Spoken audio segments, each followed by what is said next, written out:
actual birthday. I'm not really sure. I don't recall. But always wanted for your birthday. yeah. So this has the markings of Kathleen Swinney for sure. But anyway, it's also Reagan Upshaw's birthday today. He's one of our linebackers, so he and I share the same birthday. But it's really a great day, and first of all, I want to say happy Thanksgiving to everyone here. We got some of the wives here today. Looks like, but happy Thanksgiving to all of you and your families. Hope everybody have an opportunity to take some time. And we got, really Thanksgiving should be a lifestyle. We got so much to be thankful for. If you can wake up and you got breath in your body and man, good health, man, you got everything that you really need. So thankful for that. But this is an exciting week. It's the season for us, as y'all know, and then South Carolina. This is a goal of its own for us. It's important to obviously everybody in this state. It's a lot of fun to be able to participate in rivalry games. It's something that's kind of just been woven into my life my entire 49 years. It's been that way for me. So it's always a special week. All over the country. You think about all the great games going on. Clemson, South Carolina, Alabama, Auburn. You had Michigan, Ohio State, Mississippi, Florida State, Georgia Tech, Georgia. Virginia Tech. I mean, it just goes on and on. So a lot of good stuff going on in the country this week, and it's an exciting time for everybody. And again, we got Thanksgiving to be a part of it. South Carolina, they're 6-4, but man, they had two really close losses that could have gone the other way, and they're sitting here 8-2. And I think that they're that's kind of who they are. I think that they're a team that's capable of playing with everybody that they play with, and they've had some injuries and things like that along the way. But this is a team that you can definitely see has grown in their confidence and has improved. And again, I know they had a couple of tough, really close losses, but it's a good football team. And Will's done a great job in building this program and getting them in a situation where they can compete really with everybody that they've played. And again, I've had a couple of tough losses go against them, but they've also had some really good wins. They've battled hard. They're playing with a lot of good chemistry, and you can see that on tape. Defensively, man, they're really good up front. They got a bunch of guys. They've had some guys injured, so there's still a few question marks on kind of who all is going to actually line up for them on defense. But looking at the totality of their season and the guys that we competed against last year, they're just really good football players, man. Number 8, he's as good as there is out there, especially when he's been healthy. 6 is a good player. All these guys up front have played a lot of football. They'll probably get 22 back. I think he's a really good player. 16 is an outstanding player for them at corner. Very active. 6 has played a ton of football for them in the middle. So good team. And then offensively, I think that this is one of the better groups that we've seen. Bentley he's got a great arm. He's accurate. He's playing with a lot more confidence, as he should. He's an experienced football player. He has a good grasp of what they're doing. I think they're good up front. I think Zach Bailey is a great player. And, I think that they have run the ball with much more consistency than maybe they did last year. I think they've been a little more committed to that. And they've set up some nice play action plays off of it, some RPOs. They do a good job with their screen game and boots and taking some shots down the field. They got some really good receivers. 89 he's a big-bodied player that is a veteran player. He's made some huge plays for them. He's a matchup problem, from just a sheer size standpoint. And then you throw in 13 and 1. Those are two of the best we've seen. Really, really good players. One is as good a player as we've seen all year. He's a game changer. I mean, he's a guy that you better bring everything you got and wrap up because he's so good with the ball in his hands, and he's so good at breaking tackles and yards after the contact. And then I don't think he gets enough credit for finishing plays on balls in the air. I mean, he's not like Brian, a tall wideout, but he plays big. He does a great job finishing balls, and same thing with 13. He's not a tall guy either, but he plays long. Good ball skills. He's a matchup problem in the slot. They've played 4 backs, really all year, and I think all those guys have done a nice job. AJ is a veteran guy for him, been around. Dabo, I'm assuming, will be back for him. I think he's a heck of a player. 34 is a sledgehammer for him. But everything's going to go through this quarterback and this offensive line. And again, I think that they've done a nice job, from a scheme standpoint in how they have created angles in the run game.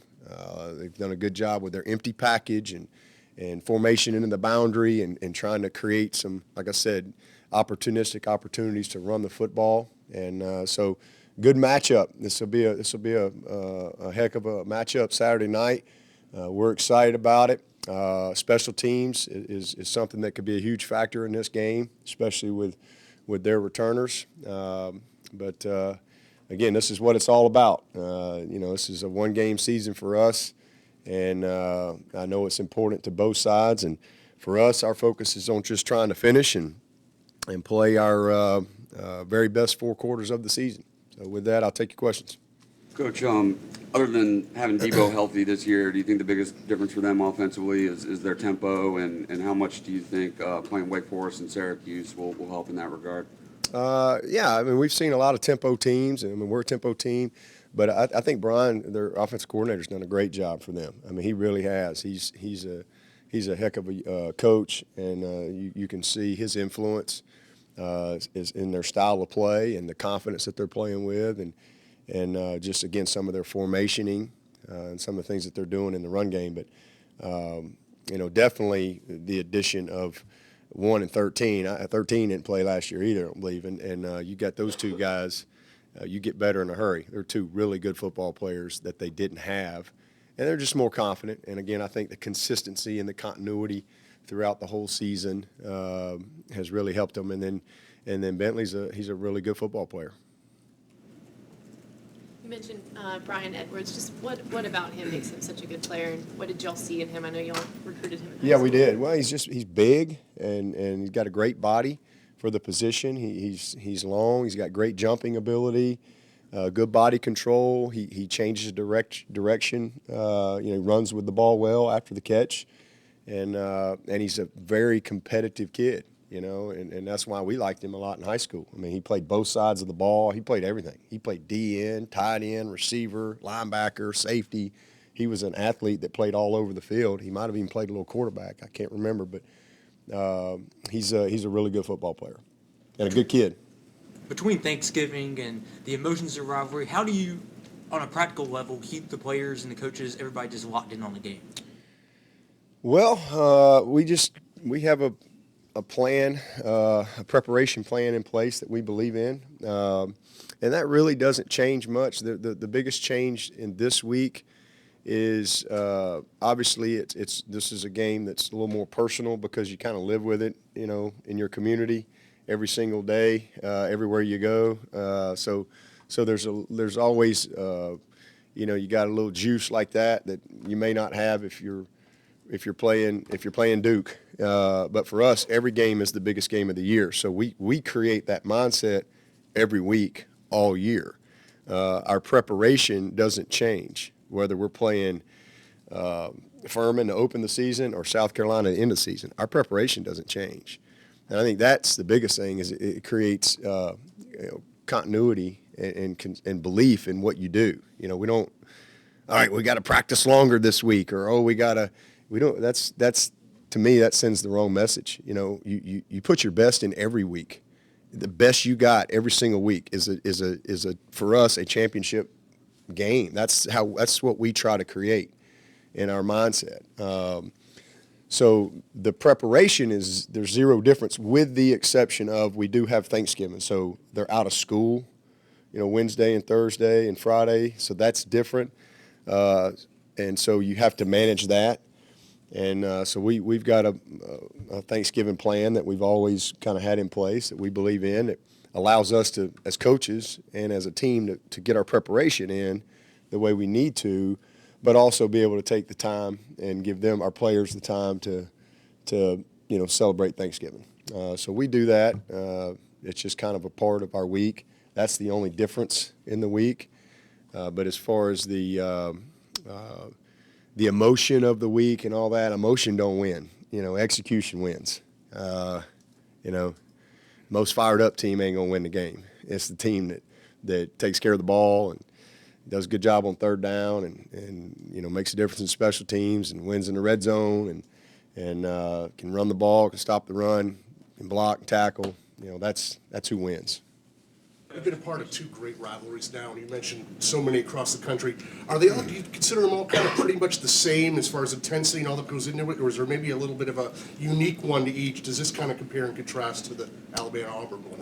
Well, it's hard for me to, it's hard for me to speak on a bunch of these others because I haven't been a part of them. But I find it hard to believe that there's any rivalries any better than the two that I've been a part of. And for me, as I've said many times, I had 13. I was a part of, as a player and a coach, 13 Alabama-Auburn games. So I've been there, done that, and then obviously grew up in the state as a fan and have experienced that side of it. And then this is my 16th Clemson, South Carolina game. So I've done it a lot, and the similarities between those two rivalries, there ain't no difference to me. It's because I think our states are so similar. There's no pro sports. It's high school football. It's college football. People are passionate about it. I think demographics are similar, and you got to be one or the other. And it's kind of what people talk about all the time. Some form or fashion, and so I think from a passion standpoint, an intensity that kind of consumes the state and then kind of carries over into the off season. I think that there's nothing better than these two rivalries that I've been a part of. I think they're very much the same. The biggest difference is we're not in the same conference. That's the biggest difference. When I was at Alabama, obviously, you're not only in the same conference, same division. But that's really the only layer that we don't have, is we're not competing for a conference in addition to everything else that we're talking about. Yeah, Christian Wilkins was announced for several awards the other day. What's it like been coaching him throughout his career?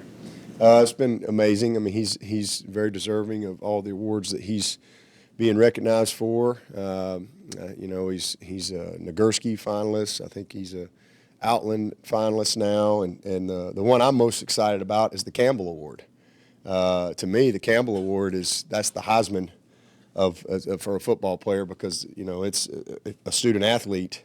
It's the epitome, and so I've been to that banquet so many years in every December up there in New York, and I've always said, man, one of these days, God, I hope we can have a player on that stage. So I'm so excited about that award, because it's not just football, and so that's exactly who he is. It's been amazing to watch him for 4 years. He's my first two-time curtain call guy ever as a senior. He's a 2.5-year graduate who came back to college, who just plays relentless every single snap. He is so much fun to watch play, to grade. He loves to be coached. He loves to be challenged. He's an unbelievable leader, and just likes it. He likes practice. He just is one of those guys that truly lives in the moment each and every day. And I just think he's such a breath of fresh air when you're dealing with young people, and just what he brings every single day. I was as a player, but just his commitment, his details, his preparation, his leadership, his encouragement to his teammates, his challenge to his teammates, all of it across the board. I mean, he's definitely one of the most unique young people I've ever had the privilege to be around. Did you learn anything about Red Pro last night? Yeah, he's doing good. Nothing's changed. Just going to be day to day, and hoping for the best. Yeah, well, going back to your inaugural season, your interim season, when you played South Carolina, that game kind of endeared you to the fans here. What did you learn that year about this rivalry? You'd been on the staff prior to that, but that game, what did it tell you about this rivalry? Not much, because, like I said, I had already been a part of I guess that was my sixth game. I think it was my sixth game. So really nothing different. I mean, I had lived in those first five, and I knew how important it was, living in the community, being a part, going out on the road recruiting.